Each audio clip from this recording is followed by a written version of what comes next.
ang bukol ko, ano siya, 15 point, Ang laki, CF? oo, cm. Ang laki. So, Pagpagaling kayo, magpagamot kayo, magpalakas kayo. Kasi hindi nyo naman gugustuhin na ganito yung sitwasyon nyo na makita kayo ng pamilya nyo pag-uwi nyo, di ba? oo nga. Oh. Grabe yung paghabol ko sa oras. 7:20 na. Medyo malayo yung lakarin dito sa Princess Margaret. Galing ng Mayfu Station. Exit G. So, yun talaga yung mahirap. Naghahabol tayo ng oras. Okay. Thank you. Ayun, bumili tayo ng diaper. Medium daw yung size niya.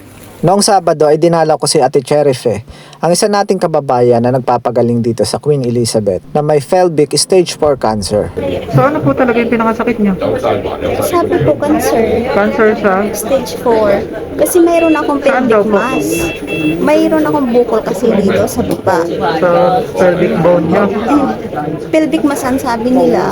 Opo. Tapos, nung pag-biopsy yun ang lumabas. Stage 4 na cancer. Tapos nag-spread na sa lungs ko. Kaya may mga tubig na. So 3 weeks niyo lang nalaman na may stage 4 cancer na kayo? Yes po, kasi late naman ang pag-abiso nila eh. So dati, Matagal na ano po. nararamdaman niyo? Dati, nahirapan na akong huminga kasi nga nag-bloated ako. Dahil nga sa may tubig na Oo. siguro. Yun pala, grabe na pala yung, kasi tapos kinuha nga yung mga fluid, ganon, tapos yun, sabi nila, stage 4 na kasi, nagkalat na nga sa lungs. Pero wala naman silang specific kung endometrial, kung pelvic cancer, wala. Pero sabi, stage 4 na, kaya need ko naasap ngayong February, mag-chemo ako. Okay, sinabihan naman kayo na magkikibo kayo. Oo, sinabihan ako ng doktor na mag-chemo. Pero ayaw ko mag-chemo dito kasi ang amo ko nga hanggang ngayon wala nang mapunta ko dito, di naman yung nagdalaw. Di na Bakit po? Saan niyo gusto magkibo? Pilipinas na lang po ako. Kaya niyo. Kaya niyo ba? Kung ano ako doon, makauwi ako, parang feeling ko lalakas ako ng kesa nandito ako kasi talagang wala. Kasi kung para sa akin po, mag-try kayo muna ng isang session ng chemo dito kasi libre. Oo nga po. Pero ang ano ko nga, ang mga amo ko nga, wala yung concern sa akin. At least nakaano po kayo, nakakontract pa nila kayo, so wala kayong gagastusin. Kung hindi kayo ano ng amo niyo, walang problema. Basta magpagaling kayo. Kasi sa atin wala, papatayin kayo sa gasto. Diba? Yun na nga din ang Lakasan niyo ang loob niyo po. Dadalawin ko kayo palagi. Huwag kayo mag-alala. Saka mababait ang mga nurse at doktor dito. Oo nga po. I-try niyo muna kahit isang session lang dito ng chemo. Kasi malaking tulong po yun sa inyo. Kaya ano po. Huwag niyo pong isipin kagad yung pag-uwi kasi grabe ang ang gasto sa atin. Gugustuhin ba natin yun na malubog tayo sa utang kasi nagpatagamot tayo? Diba? Wala rin po sa isahin. Diba? Dito, alagang-alaga kayo. Kahit anong test, kahit anong lahat, wala pong problema. Oo nga, sila dito. Kahit every other day, basta free ako, dadalawin ko po kayo. Basta ituloy nyo lang yung chemo nyo. Sabihin nyo sa akin yung mga gusto nyo, gano'n. Basta i-try nyo lang po yung isang session ng chemo, kahit yun lang. Then, tignan nyo sa katawan nyo kung anong nangyayari, kung ano. Ang kagandahan po niya, nakakakain kayo ng Opo. maayos. Diba? Oo. Gamitin nyo yan para lumakas kayo. Minsan, walang lasa na. Wala na. Ganun po talaga. Dala tayo na asin.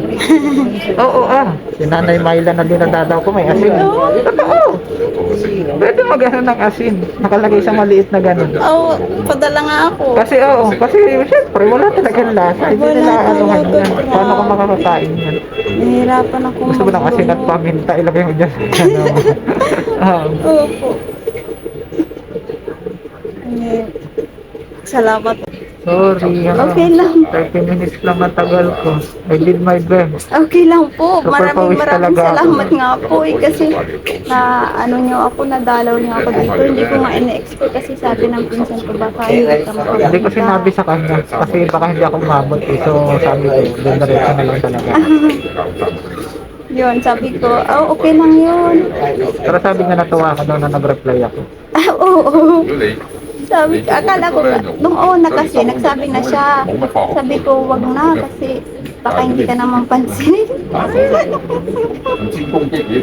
Tapos sabi naman ng isip ko, hindi tingnan mo, nag-reply na ngayon. Ay ko talaga. Yun na po, tapos na daw ang magpagaling kayo, ha? Magpagaling kayo kasi napili. Salamat.